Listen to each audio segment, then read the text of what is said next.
ఉప్పేస్తే కలుపు పట్టు. కారం అవసరం లేదా? వేస్తా కారం విధంగా కొంచెం కారం ఇప్పుడే అదే ఆమ్లెట్లు వేసిన డాడీ.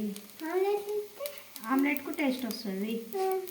కారం సరిపోయేంత ఎక్కువ పట్టించిన కారం కాబట్టి కారం ఎక్కువ అవుతుంది. అన్నంలో కొంచెం వేస్తా. అన్నం విధంగా కారం కావాలి కదా. బిర్యానీ కలర్ వచ్చింది, ఇది ఎగ్ ఫ్రైడ్ రైస్ కలర్ కాదు.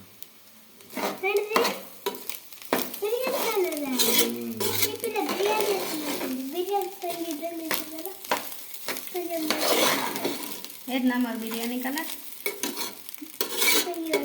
ఫుడ్ కలర్ ఉన్నది, నిమ్మకాయ ఉన్నది, తినడం.